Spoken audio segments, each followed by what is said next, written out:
Hi, and welcome back to the Dial Podcast. I'm Jake Von During, and today I'm here with Lance Epler. Lance Romance here for your viewing pleasure.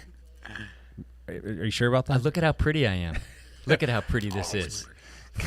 Good thing some people are watching or not watching this, but listening to it. Nobody's watching. Everybody's listening. Sorry. Nice. Today, over the interwebs, we've got teammate Chris Surratt. How are you, Chris? Hey, I'm great. Good. Still no tagline, but I'm working on it. No shiny intro yet? We're going to get one for you, Surratt. Oh. And then live in the studio with us today, we've got another teammate, the one, the only, Ian Gibson. What's up, Ian? How did I get roped into this? I just stopped by to pick up a tire. Ian, sit down. Put these headphones on. Put these headphones on. We're going to talk about some stuff. You know how this all goes, though. You've got your GCN shirt on. You've seen these little Look podcast at that. live streams. Yeah, look at that. Stelvio Pass. Stelvio. Yes. Let's get right into it. Let's do some backpedaling. We've got two people here who raced today and then two other people who didn't. I'm going to start with you, Chris. But why don't you backpedal? Sure. I went out to Echo, Oregon, and did a little mountain bike racing. Yeah. Kind of the first race on the Obra calendar, and it was a blast. A bunch of Dial teammates showed up. We had I 13. raced really hard. Yeah, 13 dialed teammates raced this weekend at that race. That was fun. It's awesome. What category did you race in? So I unfortunately raced Cat 1, 19 to 44. So I got my butt handed to me by a bunch of kids. It is a hard category. Yeah. But had a blast. Got to see Lance out there doing his thing. Got to ride with my kid. It was a great weekend. It was a good time. Which one of the kids came out and raced? Was it both of them? Junior raced. The junior raced? And he have a good time? He finished. I noticed that the later in the day it got, the windier it got. Did that affect, because those kids races or those younger races were later in the day, did it affect things? Oh, yeah. That last hill coming up out of the trailhead was painful. I followed him out, and it was... I felt for him. He was feeling it. Yeah. Oh, yeah. Very cool. Mr. Hepler, you want to backpedal? You want me to go? Well, I'm going to go with the two guys who raced first because that's more interesting, right? I had a blast this weekend. This has been a fairly hard week for me. I've been dealing with back issues all week and been having like sciatica problems all week. I haven't been able to stand very well or walk very well without pain. That's not fun. And so I'm not really sure where that's coming from, if it's coming from the overexertion of the Shasta gravel race a couple weeks ago. It's probably where it's coming from. But or it's just because I'm old and broken, because that is also true. I'm old and broken. But I did. I showed up at the Echo race. I raced the 50 to 59 category. It is a Category 2 division. I caught many sandbagging comments while I was lined up in the start chute. But it's hard for me because there's not the Category 1.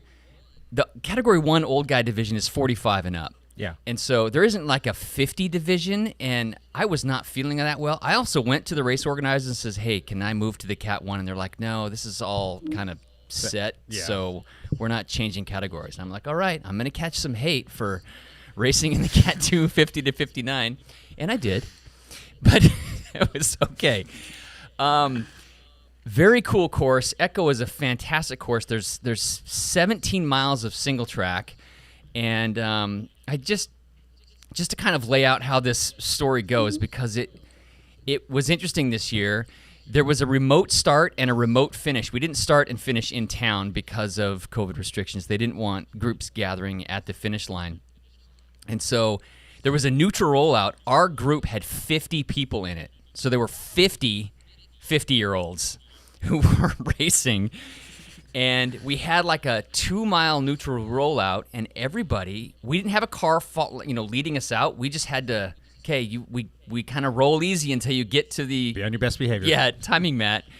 And as soon as we start, we roll out. Somebody's like, Hepler, you should be 20 yards off the front. And I'm like, I'm good right back here, you guys. And they're all, what are you doing in this race anyway, you jerk? So, yeah, it was whatever. So we roll up the hill on the gravel road. We cross the timing mat, and sure enough, two guys just kind of took off. And my plan was we had like a mile and a half before we hit the single track section, and then it was 17 miles of single track. So not real easy to pass. And I had talked over strategy with a teammate quite a bit beforehand. Terry Hamness and I were both kind of gunning for the podium in this race, and so we're like, okay, we need to be at the front or near the front when we go into the single track. And we cross the timing mat. We turn towards the single track. We've got about a half mile to go, and I just goosed it as hard as I could for like 30 seconds, and I immediately gapped everybody and passed the two guys who went out in front of me. So I hit the single track with about a 3-second lead over the guy behind me. There was one guy in my category who beat me last year at Sister Stampede, and so we were both eyeballing each other and joking with each other and messing with each other, because that's what we do. His name's Court Johnson. He's from Bend. He races for 10 Barrel Racing. And so we knew we were both kind of had our eyes on each other. But I made it to single track first, and that was pretty much the race right there. So 17 miles. I ended up winning by about 4 minutes. So I just... Oh, only 4 minutes. Yeah. Well, it was an hour and a half long race. Yeah. It was like a 90-minute race. And I just kind of extended my lead. I ended up... I passed so many people because there were waves ahead of us that started like 5 minutes ahead of us or 10 minutes ahead of us. And I kept passing people from previous waves. Everybody was really cool about getting over and letting us kind of cruise by, which was nice. Of course, I was like, hey, I can't sneak up on anybody. I breathed so loudly that they could just... True. Yes, I'm coming up with people. People are turning around. Who is dying back there? Oh, he's actually catching me. So, but yeah, I ended up, winning. So, hooray. Hey. And this is my prize, the coveted black Echo red-to-red cowbell. So I got one of those. I think it's blue, though. I think Chris got the black one in that race. I've got the black one. Chris handed me my backside in that race pretty good. So that was a couple years ago. That was though. fun. Nice. That was my race. Just out of curiosity, in the Cat Ones, how many 50-year-olds were out there? I know that you told me earlier when we were not on the whole podcast thing and whatnot that there was a couple guys that who were super strong and fast that were racing in that Cat 1 45 plus. But how many 50-year-olds were actually in that race? There were about six-ish, and none of those. How do I say this? I don't think are a threat to me. Like you can hang with those guys Yes. or beat them. Like yeah. There's a couple of 45-year-olds that I have now no shot. The Cat 1's a longer race too. I think your race was about 20-ish miles. It was 20-ish miles in the Cat 1 race. What was it? Like 20 28. 28? Yeah, it was Another 1,000 feet of climbing. They had 2 extra loops and another 1,000 feet of climbing. Now, have you gone back and taken a look at all of the results? And you can't compare the two based on lap times because it's just a longer race. But have you kind of like guesstimated where you possibly would have finished at in the Cat 1s? I probably would have been the top 5. That's not too bad, Yeah, Lance. I probably would have been the top 5 in the Cat 1s. There's a guy who came out from Boulder that I probably wouldn't have beat. There's a local Portland guy named Jeff Rice who just turned 45, and he is a super strong beast cyclocross rider. I would not have been anywhere near him. Gotcha. And another guy, John Weathers, I have traditionally not beat him either, so I'd have been top 4, top 5 maybe if I was Cat 1. That's pretty solid. So, But you're going to stick with the Cat 2s, right? I don't know what I'm doing. Stay tuned. I don't know. I need help. I need advice. Some people tell me, dude, you quit racing with us. Go race with those guys. And other people say, don't go until they make you go. Including race promoters. Including some race promoters have told me there really isn't a good Cat 150s category in Oregon. So just stay there. Yeah, So that or get younger. yeah. So Ian, you showed up today to buy a tire. You get to backpedal too. So it's like buy one get one free today. Right. So your back pedal, you got to tell us about your past week, how it's been, what's been up to. Well, You haven't done any racing this past week, but did you go out and do Savvy? I did ride Salvi Worlds, as it's called now, yesterday. Got my butt handed to me. But, That's kind of like an unofficial race, so that's why you get to go before me here. It's like race practice every Sunday, right? It's as close as you're going to get to a road race around here without pinning a number on. It's full on. And it's how many people were there yesterday? It was a pretty big group yesterday. I would say there's 15, 20 guys. Oh, fantastic. Pretty yeah, good. it was Yeah. good turnout. Yeah. Mostly POA guys? Yeah, mostly Pacific Office Automation guys. Some really strong, heavy hitters. Yeah. Rob Tornai was out there. Yep. He lit it up. And yes, for the first time ever, I got dropped off the back. Oh. Whoa. I failed.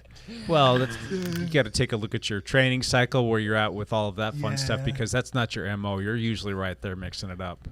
Yeah, for sure. And it wasn't a complete disaster yesterday. I mean, I did get dropped, but it gave me a chance to work on some Chasing drills. prolonged threshold work, which is good because the first race I have booked this year is a time trial in about 3 weeks' time. Sweet. Fantastic. So that was just the kind of training I needed. Although I didn't, I didn't plan it that way. Right on. But aside from that, I spent a lot of time last week pedaling, going nowhere in my hotel room in Seattle on Swift, because That's what you do. that's what I That's do. what you do. Not anymore. That work assignment is finished, so I'm all done with hotels in Seattle. Sweet. Which, good. That was getting old. Good. And then Saturday I was out training. I got very, very wet. Pacific Northwest, March. Yeah, it kind of dumped Soaking. here on Saturday. Yeah. It was a bad day. You know what's funny is I did a gravel ride with some of the team, and I didn't think about it. I didn't notice this rather until I got home. But you get out of your gear and whatnot, and I was taking my shoes off and I just set them in the car nicely. And then I get home, I'm like, oh, they're kind of damp to go. I need to go put these on the shoe dryer. Yeah. I go to put them on. The first one's fine. The second one, I turned it upside down to go slide it on there, and probably about a third of a cup of water came out of it. And I'm like, oh my gosh, I didn't realize there was that much water in there. That's pretty bad. Yeah. Wow, good times. Anything else you're wanting to tell us about this past week? Anything cool going on? We're gonna get into you a little bit more once we No, jump I into our don't. topic. Don't think so. Cool. That's my life. Yep. Working, sleeping, riding my bike. Yeah, my back pedal wasn't anything illustrious to talk about. No races, other than we did start up our weekly Wednesday rides, the Wednesday night flogging. We're and calling it the Wednesday night flogging, courtesy of who was that? Carlos. Carlos, yeah. I think Carlos threw that out there. It's kind of funny because I just used that in an Instagram post a couple days later, and he brought that up. I'm like, oh, that's perfect. Yeah, why did I not think of that? Dang it. We could all use a good flogging. Exactly. definitely. It was. There was much flogging that Yes. happened. What did we have? Like 20 people that came. About that, yeah. We had an Yeah. A group and a B group, and each of them had about 10 people. Yeah. So it was well attended, and it looks like there's going to be a bunch more people coming out this week already, which Wow. is great. My normalized power, when we got to the halfway point, it's just a little bit past the halfway point. My normalized power when we stopped to meet up with those guys after, how many miles was that maybe? That's like 12, Or 15. 15 miles. It was close in. to 360 watts for my normalized power. You were And- thoroughly flogged. Exactly. And then by the time we got back, once we like finally just like settled down, I think that I finished the ride with like my normalized power being at like 345, and then by the time I got home, it came down to gosh. like 330 after you and I kind of cooled down. We a little tried to bit. cool down at the Yeah. end. Yeah. That's a good flogging. That was a ton of fun. There Yeah. was many sprints and lots of long lead outs, and it was a good time. I So gotta show up to it. yeah. It was fun. And then we did the gravel ride on Saturday, and that was just beautiful. I don't even remember what the ride was called, what the areas were. I Pumpkin Ridge was in there somewhere. That was like the only road segment, but that was still a beautiful road that I'd never climbed before. That's a great climb. Yeah, and then Smoke something and another Dutch something hill. I don't know. They've got all these names and everything. I just haven't memorized it yet because that was the first time I did it. That was fun. Got my backside handed to me a little bit by a bunch of lightweights on the climbs, but fun otherwise. Oh, and Lance, the Urs descends so fantastically He's well. much better with that bigger chainring on it, doesn't oh, it? yeah. Yeah. I don't know if the guys were just kind of taking it easy, but they didn't keep up. Not on the descents. Yeah. No way. Not Because you, the and especially on that bike. Yeah, Yeah. it was fun. Cool. Yeah. How about some Patreon news updates? I think we're going to do another Patreon. Do you want to go grab that little jar Sure. of Patreon stuff? Because we've got a bunch of stuff in that bin, and we still need people to come by and pick up their stuff. And for those of you who are wondering what Patreon is, that's just a way of you helping to support the podcast and the live stream here. If you want to become a patron, and then we put your name in this little jar and we do drawings. And then there's other little things that you can read about for the different Patreon levels that you can get involved with. We're going to let Ian pull a name out of here, and somebody's going to be able to pull some item out of this grab bag box thing. Hopefully it's not another Champ Bailey or... Who is it? I can't read it. Austin. Is that Austin Ailing? Austin Ailing. Austin. Austin There you Ailing. go, buddy. You are the winner today. You get to come down and you get to pull something out of that grab bag. There's all kinds of stuff in there. There's water bottles. I think there might be some socks in there. There's a T-shirt in there. There's just a bunch of different things to choose from. So if you want to come down and pull one out, that is yours. For those who want to become a Patreon or wanting to possibly support the show, you can go to dialpodcast.com. On that landing page, you will see a little link there for Patreon. You go pick something out that works well for you. And we really greatly appreciate all of our Patrons, including the guy that we're looking at who's joining the podcast today. Chris Sarrett is actually one of our patrons. He is one of our patrons. you, We Chris. should have pulled his Happy name to out. do it. Cool. Champ here.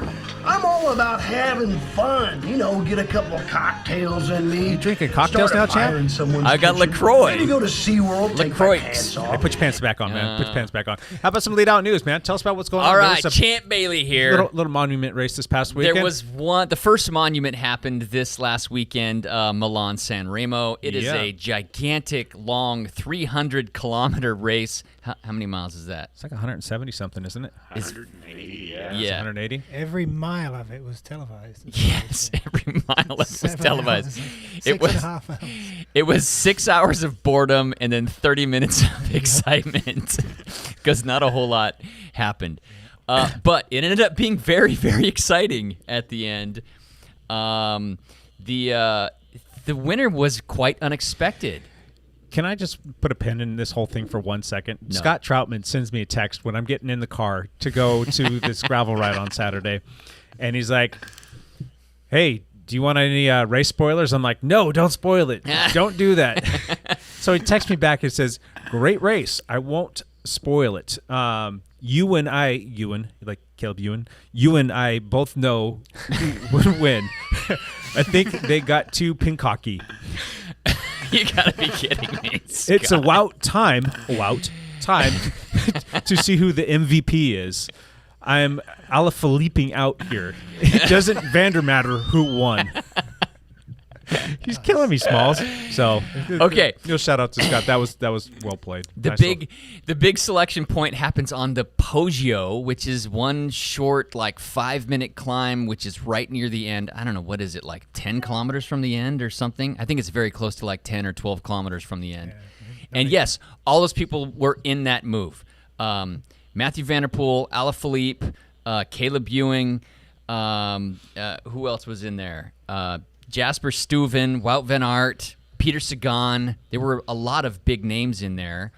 So the surprising name in there was that Caleb Ewan stuck with everybody. They said he climbed decently well. Yeah, he's a little guy, But that's not his it's muscle not fiber his- type. No, Yeah. but he made it over the Poggio with the group.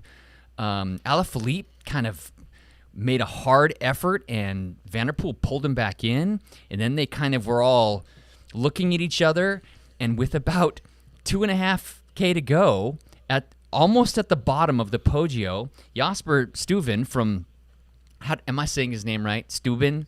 Sure. From Trek Circuit. From Trek.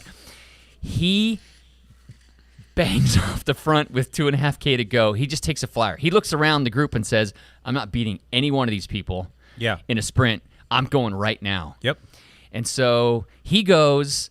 No, they let him go because it's Jasper. Just let him go. So they're all kind of eyeing each other, and he held him off for the win by meters. There was that. one guy came across to him though. Who was that? And that was key. Yes, Because- one guy came across, and so he got some rest because they Yeah. traded poles a little bit, and then right as the group started to sprint for the end with 100 or 200 meters to go, Jasper also was able to sprint, and he just held him off. So, big surprise, won by Jasper Stuyven.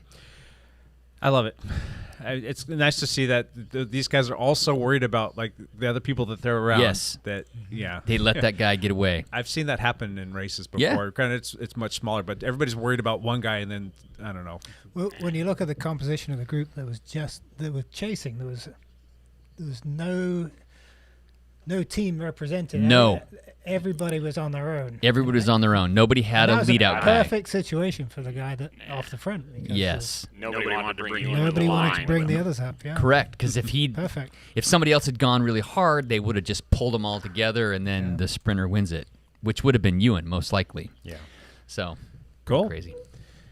Anything else happen in the world of cycling that you want to? There is talk that Paris-Roubaix may not happen. Really? Yes, it may not happen. It's a monument that is in France, and that area is going back into lockdown, apparently, according to Velo News. Huh. So that race is in jeopardy. Any possibility that they could push it off into the fall? I don't know. The fall calendar's jacked again, so it's possible. Well, you got the Olympics and all that other stuff, too, so it could Correct. screw things up. No, that would be unfortunate. Yeah. Cool. Anything else? Champ Bailey out. Thank you, Champ. All right. That's enough of all that stuff. The minutiae's done and out of the way. Let's get into the topic for today. And we've got a bunch of Masters guys sitting right here. We range anywhere from... We're all Masters racers. Surratt, you're barely a Masters. Like you're like just barely. Just barely. Yeah. You turned 41 this year? 42. Oh, 42. 42. Gotcha. Okay. Well, I thought for some reason you turned 40 last year, but anyhow, and then I'm... Yeah, How old are you? 46. 46? Yep. You turned 51 pretty soon. I turned 51 in a month or something like that. Yep. And then our buddy across the table here, Mr. Ian Gibson, is recently minted 60-year-old, right? Yes. 60. Now, the funny thing is I still swear that Ian's lying about his age so that he can retire earlier. I'm dead serious, but... It is amazing to me what Ian Gibson can do on a bike. I'm not kidding, man. You're 60 years old, and if we're in a crit or a sprint race, I already know I'm the lead-out guy. I am not the sprinter because Ian is the sprinter. I'm the guy that's going to try to lead Ian out. Well, so I still get a kick out of us going to races. Well, granted, you put a helmet on Ian and a pair of sunglasses. You have no idea how can't tell. that you're 60 years old. I would never guess that in a million years. But I love it when Ian hands some 20-something-year-old his lunch and just says, "You're done, buddy. I just destroyed you and dropped you." And yeah, it's just awesome. what is your story? How did you get into bike race? Say what the title of the segment is, though, first? What? Maybe, they can't possibly? figure this out at this point? The topic for today is just how to be a competitive Masters racer. So that's, if you didn't catch that in the title, if you're watching this on YouTube. This is a simple answer. Quit your job. I wish that was Quit your true. job, be independently wealthy, and then you can be a successful Masters racer. Okay, so Maybe that's why I'm not successful. Yes, you are. I would beg to differ. So back to Lance's question. Why don't you tell us a little bit about you in terms of like your cycling background and where you've come from and what you got going on? Right. Well, the accent says it all, right? I'm from the UK. That's okay. I've been living here since '97. Before that, I spent 14 years in the south of Germany. Oh. And always ridden a bike. But back in Germany, I did a couple of time trials and some mountain biking, mountain bike racing, but nothing really serious. And the whole road racing thing only happened for me probably 5 years ago now. So relatively new to the game. Was it the same season that I first met you? Yeah. Okay. Yeah. Ian and I raced on another team together before we started Dialed called Monster Media Racing. It's actually a pretty big club or team across the country. They have several different chapters across the country. Yeah. So. Yeah. I mean, I felt like it was time to push my riding to a new level, and that meant racing. And there was a guy local to me I was following on Strava. I was kind of stalking him on Strava, a guy called Steve Remy. Yeah. He's been on the podcast before. Yeah, way back in the day. Yeah, Oh, yeah. probably like in the first 10 or something. Yeah. Yeah. He was super. inspiring. I mean, such a strong sprinter. And he was running this team, Monster Media, and I was kind of following him on Strava, and just contacted him, say, hey, can I come out for a ride with you guys? And can I join in too? And we started racing that year, which would be 2015, 16. 16, That's where I met Jake. Yeah. And a bunch of other guys. Yeah, there's a lot of people that came. That team's no longer here in the Pacific Northwest. At least I don't think they are. But there's quite a few teammates that you and I had during that tenure. Yeah, David Salzberg, David Hart. Yeah. Well, those guys raced for Pacific Office Automation, but there's a bunch of guys on our dial, but just like good people that have been like really good friends since then. So, yeah. Yeah, that started it off. And then, my big thing was racing at PIR, which is a circuit race. Correct. Lots of drafting and sprinting, which suits me down to the ground. Portland International Raceway, and those races are generally about an hour, right? Yeah. Yeah. And then just depending upon the time of year, they actually will let them go a little bit longer, but they can be as much as 30 miles, I think, at the pinnacle of the peak. Yeah. So something like 17, 18 laps works out at about 28, 29 miles. And then there's 3 or 4 Preems in there. Preems. Yep. Just a nice little points race to go out good there and time have fun. and a really good scene there. I think that's what keeps me in it is the social aspect as well as much as everything. Especially PIR Tuesday nights. Just a good time to meet like-minded people and man, the training effect that you get from those, that's hard to replicate in any other scenario. Yeah. Yes. So it's a nice little workout because you've got to put out some watts to hang on with those groups because the 3.4s, the Cat 3.4s, those guys are generally rolling about 26, 27 miles an hour. Yeah. The Cat 1s can be anywhere from 26 to 29 miles an hour for the whole race, depending upon and it's a conditions. challenge. It is a challenge because, that this is all about Masters racing and Portland International Raceway, they don't have Masters categories. On a Tuesday, they don't have it. Exactly. So you're in there. You're in there with all the kids. Yeah. Yes. No. Helps keep you young. So what kind of a bike racer do you fashion yourself as? I know what you are, but why don't you tell everybody about this? Well, where do you excel the most, and what do you love the most? Just shorter, intense efforts, sprints, I guess. Yeah. I'm not a climber. I'm too heavy, wrong muscle type, I guess. So yeah. You're a good rollier. Rollier. Yeah. Puncher. Yep. There you go. Fantastic circuit racer, fantastic crit racer. Yep. And still, like, you're throwing down some pretty stinking big watts.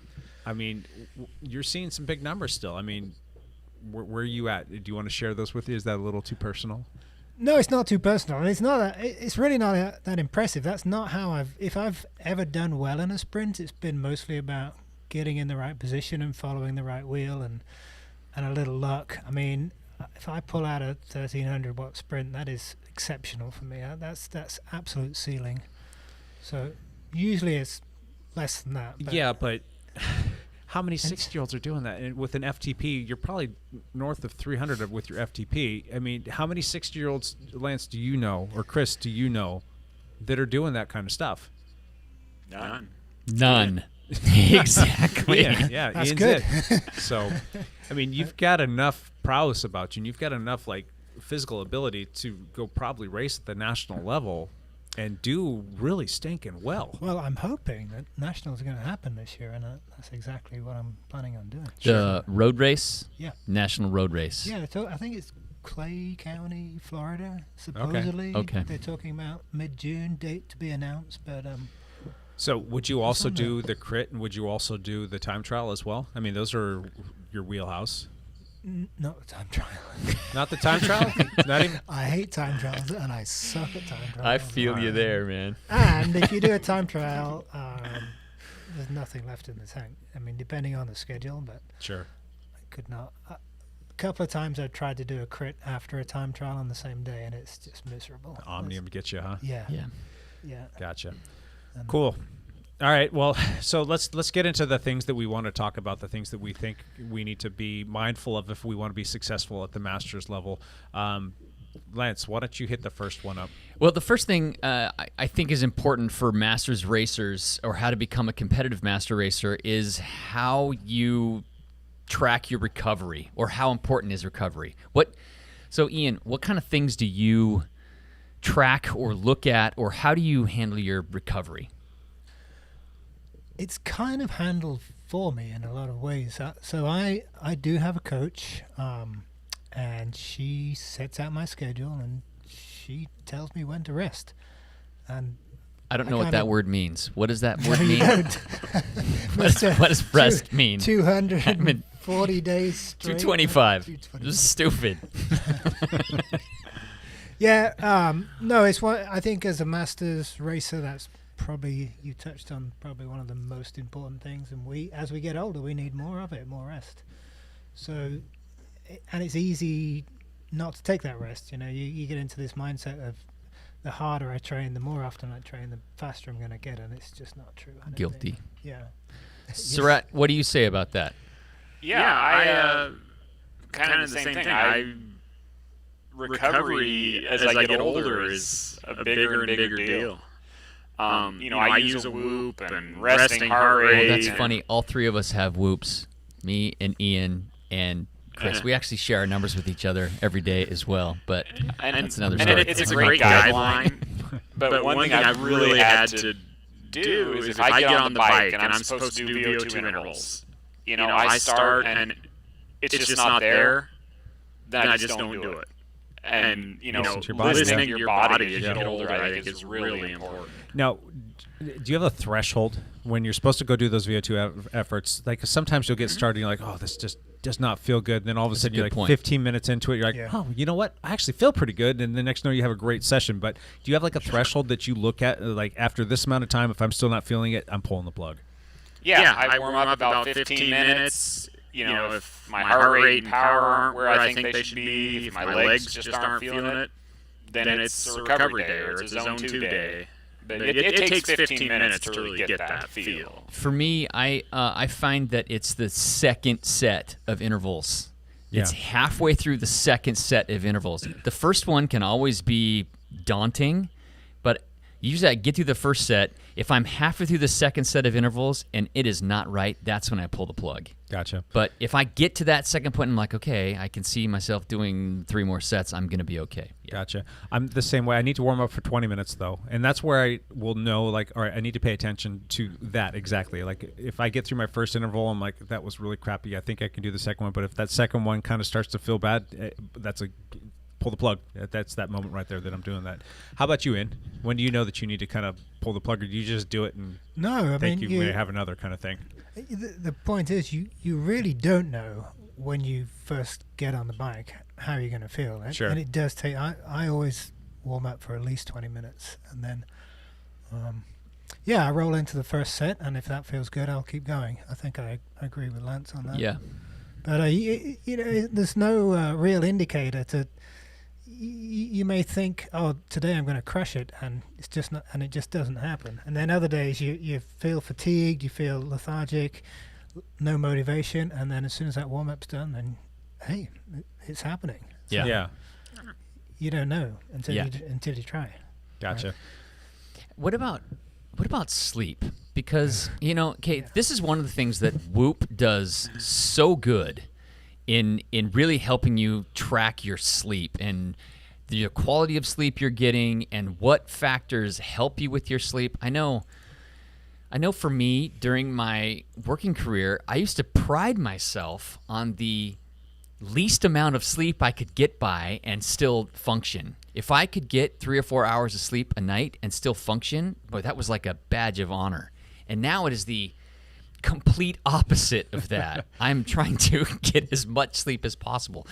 I know Surratt struggles with getting enough sleep because he has kids at home and a busy job, and Ian struggled with sleep during this whole time when he was working third shift and traveling and in a strange hotel bed for so many years. How do you guys tackle that? Medicate. No. It's true. It's the biggest struggle for me. And like you mentioned, I work some strange hours. Last year, I was on graveyard. I didn't finish work until 8 o'clock in the morning. And then 3 days off, and you can't switch over. Your body just doesn't adapt. Right. And the older you get, it seems like the harder it is to adapt. So yeah, constant struggle. And just this last couple of months, my work day started at 5 in the morning. I was accommodated in a hotel. Yeah. And that was the biggest thing. And I look at my Whoop strap in the morning once it had caught up, and it's like, yep, 30% recovered. And Right. my sleep was in the Did toilet. not sleep good. So, but conversely, on the days where it's showing that I got good sleep, it really, really makes a difference. Definitely, Yeah. performance-wise. What about you, Surat? And I totally agree with Ian. If you can't get consistency in your sleep, it's hard. I have to force myself into a routine. I go to bed like an 80-year-old man. I go at 8:30. And I have to have this routine. No cell phone. I kind of have to have this wind down routine, or I don't sleep at all. And that consistency is the only way I can do it. And even then, I still struggle. And I feel it when I struggle. Yeah. What about here's a question for you guys. We don't really have control over what your recovery number is from Whoop. What do you do on race days when you wake up and you've got a trash recovery score? Do better next time. Race and just do better race next time. anyway. Yep. I just I hesitate to even look at my Whoop numbers on race morning because I'm like, if it's yellow or red, I'm just gonna freak myself out that I'm not gonna be good. And so I don't know what to do. I don't know what you guys do. My only recent experience of that was last summer when I did a time trial. I had to drive up to Seattle area, and start time was 10 in the morning or something, and I was working graveyard, and it was the worst time trial I'd ever done. And I think it was because my body was so out of whack with not sleeping, Yeah. or trying to sleep when I just wasn't used to it, and I sucked. God, that time trial was the worst experience ever. So I think that the consensus is yes, sleep is way more important than I thought it was when I was younger, obviously. And as an athlete, how important sleep can be. I think it affects older masters athletes a bit more than younger ones. But maybe that's just because it's hard, right in my face. It's hard to get any good advice on what to do to sleep better. It seems like if you watch any sort of documentary on insomnia, which so many people suffer from, it just keeps reiterating how important it is to get sleep. And you're like, right. I know, right? Right. Now I'm stressed and I can't go to sleep.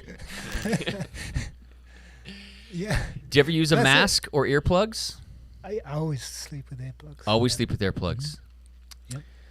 No, I have to have white noise. Yeah, that's too. because I've got really bad tinnitus from back in the day when I got hit by that car. Yeah, white noise it is.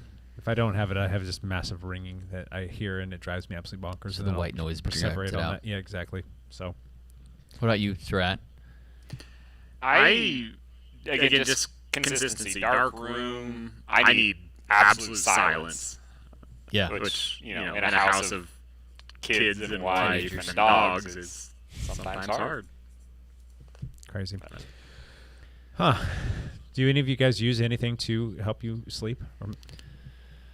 After hard training days, I sometimes take Advil PM. Okay. That's as strong of a sleep aid as I take. I guess I also use CBD oil. I do that. I've been doing that for the last year or so, every day before I go to bed, and that makes a difference as well to my quality of sleep, I guess. I've been taking. Yeah, I use CBD and melatonin both. And melatonin. And they help. Yeah. Hammer Nutrition has a product called REM caps. Yeah. Which I take a couple of those every night, and they do help. I like that. Good. CBD, that's another good one. Yeah. And I drink a lot of coffee. I love myself some coffee, and I just really have to make sure that I draw a line in the sand. Like, don't drink it past this time, and just be good. Another thing that I'll have a problem with sometimes too is I should be working out early in the morning. I should just get it done then, but there's just too many things going on, and I just want to be able to like not have to worry about like time constraints, and I want to be able to do what I want to do when I do it, if Sure. you will. So I will end up pushing my rides a lot of times to the evening, and sometimes that's one of those things where it takes me a little bit of time to come off of that. To wind down from that. And that's just one of those things that one of these days I'll figure it out. I'll figure out how to reorganize my schedule and do things in a different fashion. I don't know. That's kind of where I'm at. What's another one? What's another topic that we're going to cover here today, Lance, since you're the keeper of topics today? Okay, so coach or online plan, or how important is interval training for a master's athlete? Important. Actually, Ian, you said you use a coach. Yes. And is she somebody local, or is it more like email support and check-in?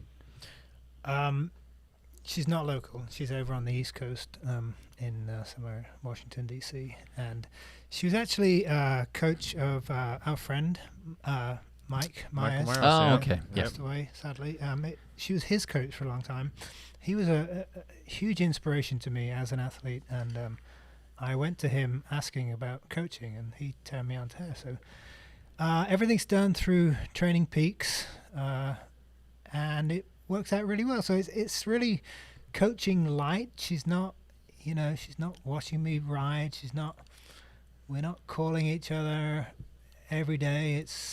She'll write out a plan. I'll do the workout. She'll provide feedback, and so on. So we have a good relationship. I've never met her. Yeah. But it's awesome. It really, really helps me. The accountability helps. Yeah, absolutely. Yeah. And easy to change your plan or routine if you decide to throw a race in there that wasn't planned for. Yeah. As long as she knows. Like I told her this week, the team now, we're having these rides on Wednesday. I'm like, you know what? If the weather looks decent and the traffic's not too bad coming over, I want to do these rides with the guys. And she's all right. Just let me know. Pencil it in. Okay. So pretty flexible. How different would you be in terms of like your fitness and your ability as a racer at 6 years old right now? How different would you be without her? I would struggle more. Yeah. Probably wouldn't have a 1,300 watt pop. On super rare occasions, like you said, it holds you accountable. I would probably end up working harder and getting lower performance figures because the whole efficiency of working with a coach is key. The bang for your buck, the amount of gain you get for the hours you put in is greater, I think, with somebody monitoring your workouts. Yeah. Definitely. Gotcha. Now, Lance, you're not using a coach, but you're No. using the next best thing. You've been on Trainer Road. I've been on Trainer Road for a year and a half or Still something like loving that. it? It's interesting. I have myself set up on the high volume, one of their high volume plans. Yeah. And I still only do maybe half of the workouts during the week. I don't do all the workouts. Mostly because I want to go ride with my friends too. Yeah. And they're pretty much, they do, you can't do them outside. It's not quite the same to do them outside. They're way more, these interval workouts are way more efficient to do on a trainer. Sure. Which is your favorite, right? Which I can't stand. So, but I will say it has had a lot to do with my growth as an athlete and me getting faster over this last couple years is doing these Trainer Road workouts. It's definitely made me faster, even though I haven't followed it 100%, and I've done way too much. Well, there's been some criticism in the last couple of months. There has been on Trainer Road's high volume plans. It's too intense. Right. It can break you down and do too much. Not sustainable. Yep. Yeah, they're actually in the process of changing that, moving to an adaptive training program where there's actually some AI that helps pick you your workouts depending on what you've actually done. But that is not released to every user just yet. Still in beta. It's a slow rollout for that. They've just Sure. announced it, because there's going to be many issues with bugs with. Oh, I setting imagine that so. up. Yeah.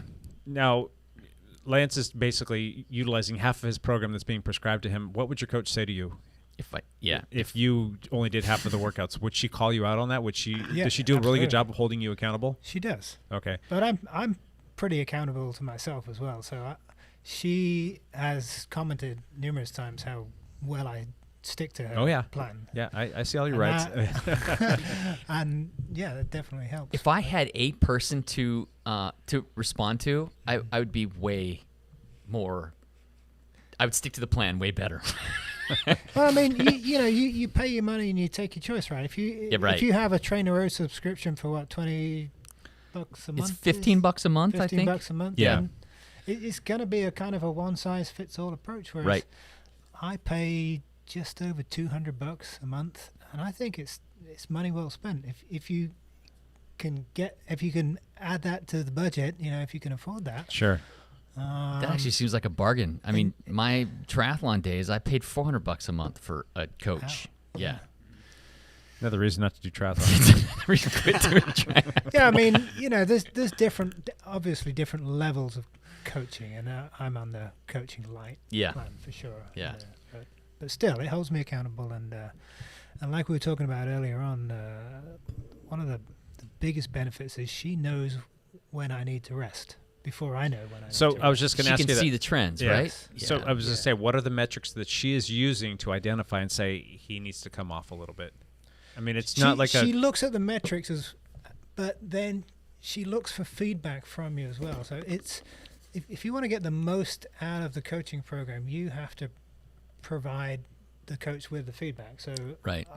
I'll finish a workout and I'll put a whole bunch of comments in there. This is how I felt. This is how I did today, and then she's going to look at my heart rate, and power numbers. Good. Cool.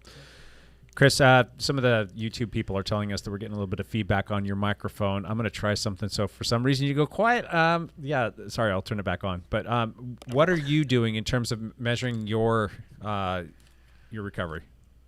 I for quite a few years, I worked with Steve Long from Winslow Coaching in Portland. And that was great. I had someone to keep an eye on me, to listen to my feedback, kind of help me keep me focused on my goals, because I had a tendency to just go and go and go. And Steve would kind of step in and say, maybe it's time to back off just a little bit. And COVID hit, and I decided I just wanted to ride my bike. So I kind of quit using a coach, and now I'm really feeling like it's probably time to go back. I really need somebody to keep me accountable, and someone to keep an eye on that recovery, and because I don't do it very well. That sounds familiar. Go. You've been hanging out with Hepler too much. Yep. Exactly. Well, while I'm on here, let me plug Susan Heffler from Heffler Performance Coaching. Heffler? Good deal. Heffler. Heffler. Heffler and Hepler. I believe it's Hepler and Heffler. Right. Does she have a website? Or is it just... Yeah, but it's a rudimentary website. Gotcha. But I think it's HPC Coaching, I believe. Gotcha. Cool. What's next? Hep. Nutrition. Eat all the food as much as you want. And would you say extra butter? Is that what we're hearing? Extra, that's Surratt. Surratt's the butter fiend. Butter for every meal. Kind of like beans. That's the secret. Okay, so how important is this for a Masters athlete? Oh, 100%. I guess for any athlete, it really is fairly I important. mean, those are the basic building blocks. That's you've got to have that stuff in order to be able to top off your glycogen stores, to repair. Yep. You got to have the amino acids to repair muscle that's broken down. You got to have all this stuff. Otherwise, you can put yourself in a big pit, and you're not going to ever make any gains. Especially as a Masters racer. Yeah. 'Cause we're starting to deal with less hormones and testosterone and whatnot. So Obviously, this is a topic that is paramount in my life, I guess, more or less. Nutrition has become very important to me. I have struggled with my weight most of my adult life, like Chris has. I think we've learned Chris's story as well. I know that watching what I eat and what things are going in and what things are going to help my training has made a huge difference. Yeah. I haven't been shy about sharing that I went vegan about a year and a half ago, Yep. and it actually changed my endurance life quite a bit. There's a lot of athletes that have done the same thing. A lot of athletes who are definitely in the masters category that have gone that route and Yes. just speak volumes about it. So, Yeah. But in your opinion, though, do you think that works for every single No, person? it doesn't. Yeah. Some people, anything you use and do is very individualized. For me, I thought I would not be able to get enough protein, that I would not get enough amino acids or building blocks into my system, that I'd be short on calcium and Yeah. iron, all these things that you don't get in a vegan diet. And I feel fantastic. I feel great. So it has agreed with me. My wife went vegan with me. It has not agreed with her as much as it has with me. That's how kind of individualized it can So be. where does she stray from the true vegan diet? My wife? Yeah.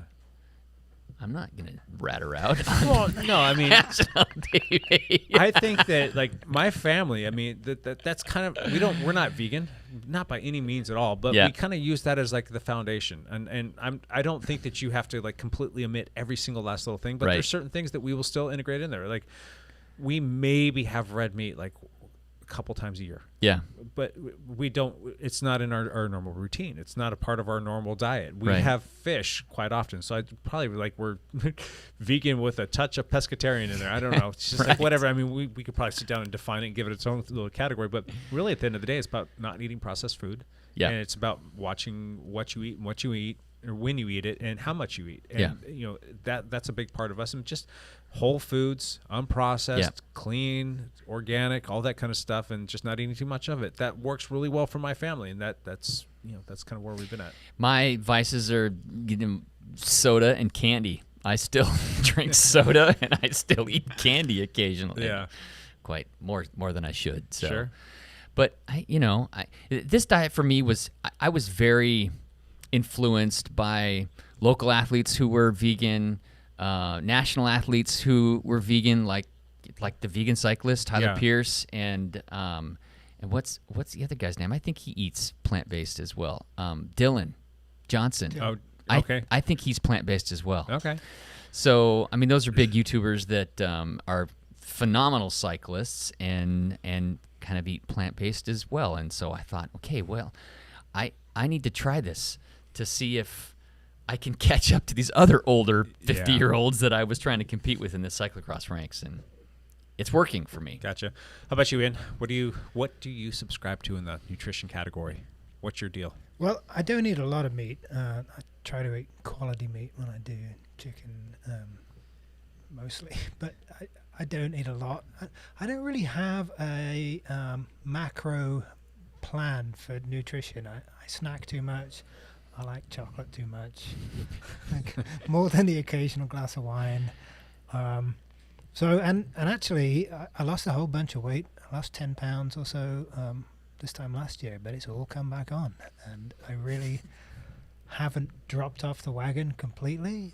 But obviously, my caloric Are you sure you intake gained is weight, or did your calves just get bigger and more chiseled? He has monster No, calves. I don't know. I have calf envy.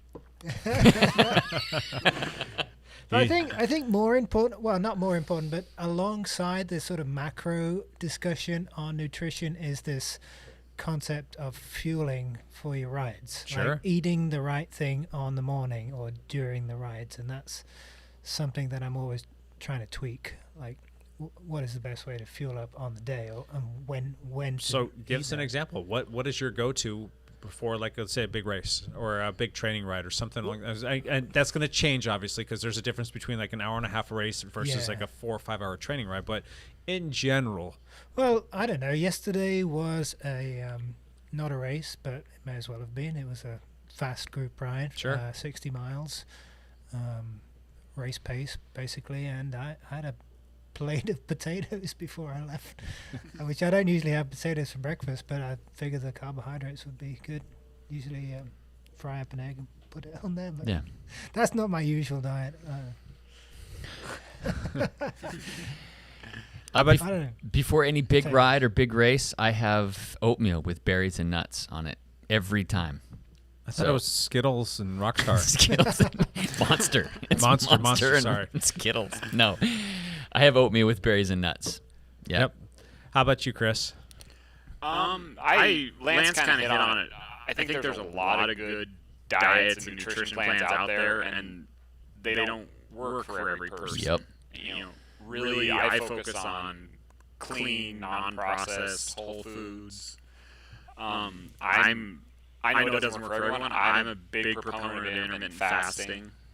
I eat within a 6-hour window every day, and that works great for me. But at the same time, it doesn't work for everyone else. How long have you been doing the intermittent fasting, if you don't mind me asking?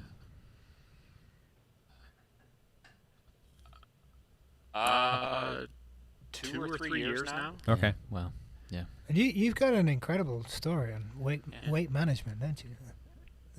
I struggled with weight for a long time. I at one point got up to 388 pounds. So I've had my struggles, and it comes down to finding what works for you, and that's the key. Fast forward to today, and Chris Surratt's probably rolling around, 185-ish? Give or take a pound? Ish. And then he's also been he's the reigning, was it Bar 3, best all-around racer for Cat 3? Yeah. For the state of Oregon, 2 years in a row? And then you were the same thing in the Cat 4 and the Cat 5. You've won that award quite a few times, and you've had a lot of race success. Won the bar for 5 straight years. Crazy. That's just absolutely bonkers. And Chris, to this day, is just out there crushing people, and he's such a big turbo diesel that Yes. I don't know. I want to be like Chris Surratt when I grow up. Oh, I remember doing a team time trial with Chris Surratt, and he rode off my wheel, and I puked on myself. Yeah, I remember that too. That was a fun race. So I had no business being there. Could not hold that position. My shoulder is still to this day flipping me off, but crazy. Cool. All right, let's get into a few more of these things before we wrap this thing up. What else you got on that list there, Hepler? Okay. What about how important is race strategy for a masters racer? Okay, that's a ridiculous question. It's super important For all racers, but for all especially racers. for us, yeah. Go ahead. So for masters racers, what do you think are the most important things as far as race strategy? Ian. Well, it depends on the type of race and what your role in it is. Or, I mean, for me, if I need to, if it comes down to a fast finish, then it's just about conserving as much energy as I can while up until the line. Yes. But I think as you get older, and your pure performance is gonna degenerate, and strategy becomes more and more important, right? If you Especially don't, in a sprint finish, like I just don't have the horsepower numbers that some of the younger guys have.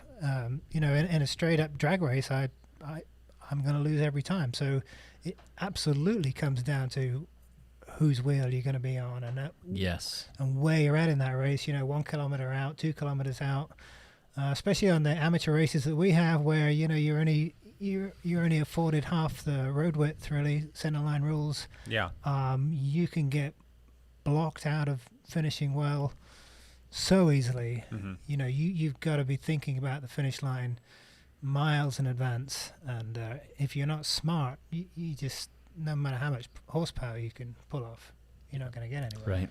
I think it's really important to know yourself. You got to really know how many bullets you have in the chamber. Yeah. You can't just take this stuff like all willy-nilly. Like, you have to have a really good idea of like how many times you can burst, how long it's going to take you to recover, how many watts you can hold for all of the different distances, and you've got to constantly be conscious of that and keep that in the back of your head if you want to be able to have the best possible showing. Because if you're not managing that, you're going to get popped. It's just going to happen. Yeah. And sometimes, no matter how many times you tell yourself that, you you fall victim to your own adrenaline, right? Correct. And like yesterday, I saw these guys go off the front, and then this super strong guy started chasing them, and I'm like, I'm going to get on that, chase up to that guy's wheel. And I never made it. And by the time the group came past me, I was popped straight off the back. And He's over there that's guns it. and blazing, Yeah. shooting all those bullets. Like, Yep. I knew I shouldn't have done that. Yeah. You know, I knew it, but the adrenaline takes over. Yeah. So, Hey, and if you don't actually have a race strategy, then that's your strategy. So it's important to kind of think about the race and what you're doing and know going in. Case in point, this mountain bike race, I knew I could hold my effort for a certain amount of time for an hour and a half. So the whole strategy for me was get to the single track Yeah. first. If I can get to the single track first, I was going to have well, sure, a and good you're shot. much less likely to get held up by other riders. Yes. If you're first in. Yeah. So that was part of my, strategy. Then again, I also know if a race is longer than 4 or 4.5 hours, I'm worthless. Yeah. So I kind of have to pick my races accordingly. I try not to do stuff that's more than 4 hours because I know that that's not my forte. Yeah. That's where it starts to get good. See, Surratt knows that about himself. He kicks on at hour 6 and 7. It's amazing what Surratt can do at hour 6 and 7. I can't do that. He's the turbo diesel, Yeah. man. The Albany animal. It's just I was just watching goes. a documentary on GCN Plus yesterday about the Donegal 555. 555 kilometers. It's a Nope. 24 hours race. pass. Yeah, you would like it, yeah. That's funny. Race strategy is definitely a big one, and I think at the end of the day too is keep your expectations tempered. Don't think that you're going to go out and win every race or podium in every race. Like just really select just a few, work with teammates, and take some glory in helping others out as well. Absolutely. That right there sometimes is just as like gratifying or just as fun as actually landing on the podium yourself. But if you know that you're going into a race and you know that you only have a certain amount of work to do, that's a lot more manageable for me, at least, to think like, all right, I know that I have to do X, and there's not all these 50 other variables that I have to be keeping track of, and all these 50 other efforts that I have to put in, and I know that I can recover, and then I can keep my eyes set on that one prize as opposed to trying to win all races. I'm certainly best at cyclocross stuff or very technical stuff. Yeah. I'm way better at that. So when I do a road race, I'm there for my teammates. Yeah. I want to use myself up for my teammates because I don't really have too many road race aspirations because I'm just not as good at that as I am for the more technical stuff. So I'm just super happy. We're fortunate that we're on a team that has many solid masters racers, and we can utilize that. Plan accordingly. Yeah. So that kind of takes us into our next little bit here of just keeping things in perspective. And I really just want to see how you guys keep things in perspective and what that means to each of you as it pertains to being a good Masters racer. So, Lance, how do you I just don't take it too seriously. Yeah. We're a bunch of amateurs out here just having fun. Don't get too wrapped up in it. Don't take it too seriously. People are hassling me about sandbagging, and I just hassle them all right back because we're out here for fun. We're just out here for fun. So. Sure. And that is what it is at the end of the day. I mean, we're not getting a paycheck from any of this. You might win a few bucks in a preem or something like that now and then, but just having fun with it and going out there and having a good time. Yes. And mixing it up. I think for me that's super important. But the other thing is starting to get to that space where, before I got hit by the car, I was starting to notice this even. I don't want to keep talking about that, but I could still go out there and hang with those younger people all the way up until you're like in your early 40s, and then you start to notice little things are just a little bit more difficult. Yeah. And now if you play your cards right, and if you're chasing a stop ahead sign, or you're in a short crit race and you get a little bit more like craftiness in you than that younger racer does, then you can play that to your advantage, and you might have a good result because of that. But you've got to constantly remind yourself that you're just not that person anymore, and that's okay. Yeah. We all get older, and I just have to then compare myself to you and you, Chris. Although Chris isn't fair because he's still playing with a young man's body, I think. So, So keeping it in perspective that way, not comparing yourself to the younger crowd and not trying to be young. Right. Yeah, that for me, that's my big thing. So how about you guys? Yeah, I mean, it's Or Chris? all about fun. You know, at the end of the day, we get to play in the sun on expensive carbon toys. You know, there's bigger problems in the world. Yeah, our first world problems don't really mean that much, I guess. Yeah, it's all about the fun, but it is more fun to be near the front of the bunch. It's more fun to be able to hang with your riding buddies without getting dropped and working so hard that you lose the fun. So if you can get your fitness to a level where you can ride comfortably with your peers, have a good time, do work on the front, sprint for those stop signs, it's great. But at a certain point, you're going to have to face the reality that you're doing well for your age and not, right. Well, so we talk about these stop ahead signs. We talk about that stuff all the time, and that's where our team gets to go out and mix it up. And I'm generally not racing against Ian in a bicycle race because, well, we're on the same team, so we're not racing against each other. We're going to try and help each other out, but he's generally going to be in a different category than I am. So we're not usually racing against each other unless we're on a team ride or a group ride, and we're out there chasing those stop ahead signs. And not for nothing, I always keep a mental note. Where in the heck is Ian Gibson at? Because I know that guy's crafty, and I know he's got pop in him, and I know that he will explode on a moment's notice. So when we're chasing those and we're trying to check off a box of, like, I got that one, I need to know where you're at. The difference is after the stop sign, when you keep going and I'm slumped over my handlebars. Oh, those are fun times, and those are moments that I almost have more fun doing that than I do racing bicycles, just because it's so stinking fun. And so enjoy the process. Yeah, you got to enjoy the training too, getting out there. Yeah. So, yeah, that's just my 2 cents. What else do you guys do to keep things in perspective? Anything else before we wrap this thing up? Bueller? I just tell my kids keep it in perspective for me. They're like, they could care less about my dumb little bike races. They're happy if I'm doing well, but really, I mean, it's bike racing. It's really not that big a deal. It's just we just think it's a big deal. Gotcha. All right, so going back to this question, how to be a competitive masters racer. If you guys could just give me your top 3 things for you. I know that I'm putting you on the spot right here, but we're going to wrap this thing up. I just want to know, how is it that you guys, because I honestly feel everybody sitting at the table here is a pretty stinking competitive masters racer, racing anywhere between Cat 3 and up, we'll say. I used to be a Cat 2, but I downgraded because I'm broken. Chris, what are some of your top 3 things? Or even just a couple things that are most important to you? I think keeping perspective. If it's not fun, you shouldn't be doing it. Gotcha. And kind of find a way to measure your improvement that's not based on someone else. There's always going to be somebody that's faster. Yep. But find a way that you can improve yourself. Yeah, that's it. That's good enough. How about you, Ian? Don't crash. Don't crash. I Yep. live in fear of crashing and breaking myself. Gotcha. You just have to.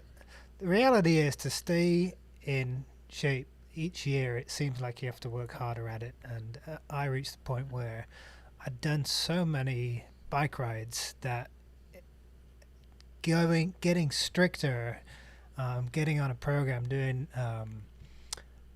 structured training wasn't really a sacrifice. It was just the next level, and maybe that's one of the things you have to do to stay competitive. You talk about staying competitive, and that's being smart about your training and getting the most out of it for the hours you put in, because apart from Mr. Hepler here, most of us have to work for a living and have limited time. So make the most of the time you have. Organize your training as efficiently as you can. Don't no junk miles, right? There you go. Yeah. How about you, Hep? 3 things: interval training, proper recovery, proper nutrition. I think those 3 things will make more of an an impact on a Masters race than anything. Yeah, I'll agree with everything that you guys said. And I'm just going to add 2 things to this. One, you just have to stay consistent. No matter what, even if you're not racing, just stay consistent with everything that you're doing, because I think that that's super important for a myriad of reasons.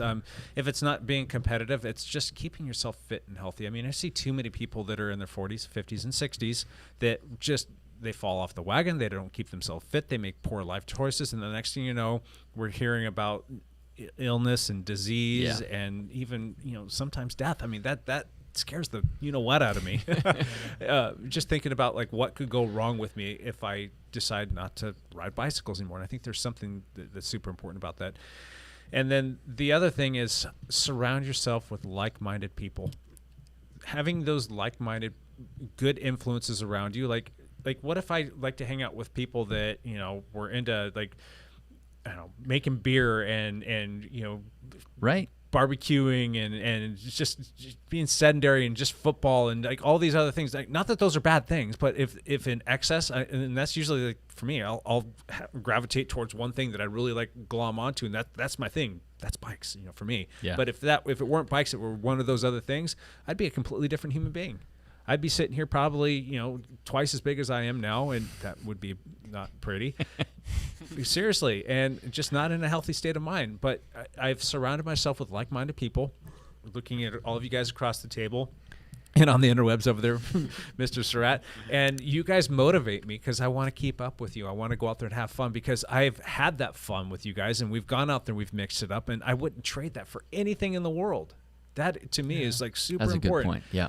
So that's kind of my little summary of this thing. I think this was a fun little conversation and a fun little topic. So, all right, we're going to jump into one last thing. So, Ian, the way that this works, you've probably never listened to the podcast before, have you? I don't listen to this. This is garbage. This is rubbish. Nobody got time for that. This is where you got to say just one last thing, just a real quick little quip. I won't start with you. I'll let you think of something, but it's just your parting thought, and it can be about anything. So, Chris, I'm going to start with you. One last thing. Sure. So it's March, but NICA teams are already forming. So if you've got a kid that's interested in mountain bike racing this fall, find a NICA team. Yes. Now. Excellent. NICA team? NICA. It's the National Interscholastic. It something stands for kid mountain bike racing. Yeah, exactly. NICA. KMR. KMBR. So, right on. Hep. One last thing. I'm confused about what I should do this weekend. Ask me. I'll tell you what to do. There's actually a cyclocross race on Saturday and a mountain bike race on Sunday up in the Puget Sound area of Seattle. Both of them?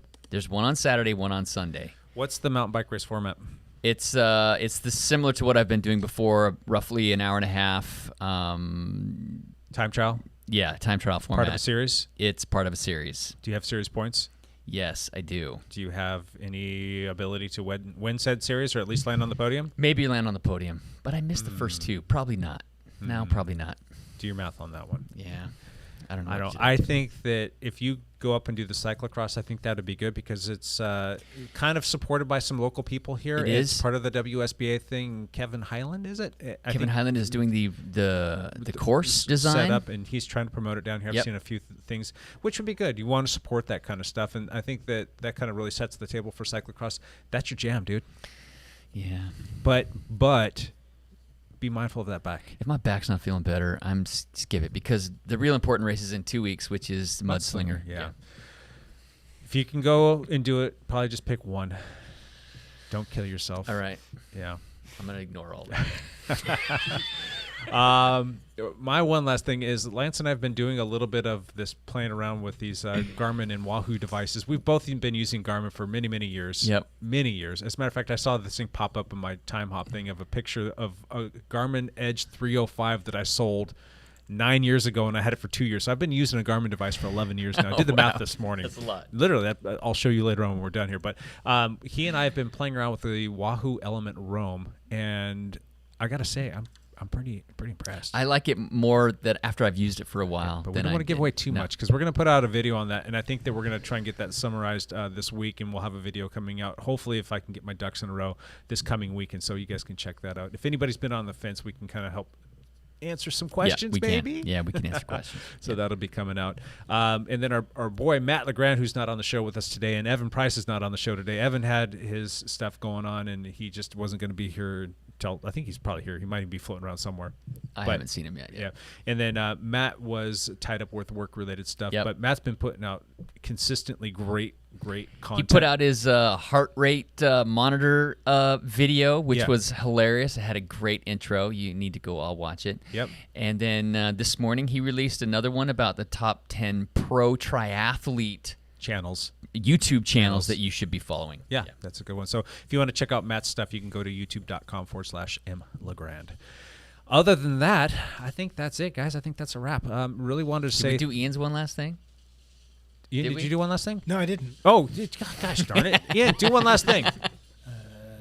My one last thing is a shameless plug for the weekly Sunday morning rides out on Salvie Island. If you live in the Portland metro area, South Washington, and you enjoy riding, road riding, fast in a group, and you're comfortable riding in a group situation right now, not everybody is. Would you say that that's a good place for people to go out there and learn about bike racing that maybe don't have a lot of experience? Only or do you think if you can hang with the group? Yeah. if you've got the fitness but you don't have the skills, do you think that's a good place, or do you think it's probably better for them to seek that out somewhere else?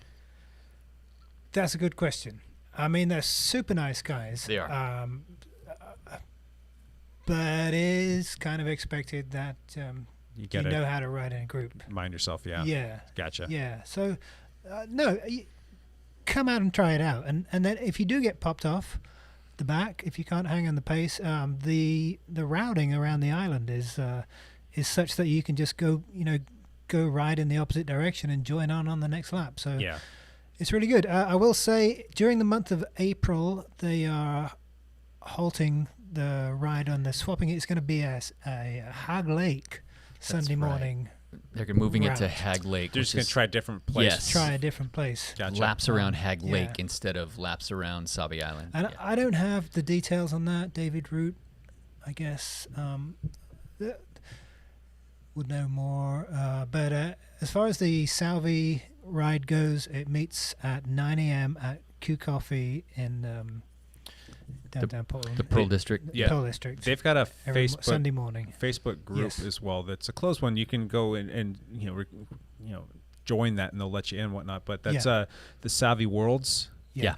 And spell Savvy. It's not like Savvy. It's Salvi. Sauvie. Yes. Salvi. Worlds. So you can check out that group. And go request to join that and get more details, and they'll post up all of the ride details there. Yeah. And I believe Good times. they've got a Strava group as well that you can kind of get some information. But I don't know how active they are with posting those rides or not. So cool, awesome. I think that's about it, boys. That's it. If you guys want to learn anything more about the Dial Podcast, go to dialpodcast.com. You can see all the fun stuff there. We really appreciate everybody listening. We will see you all next week. Bye for now.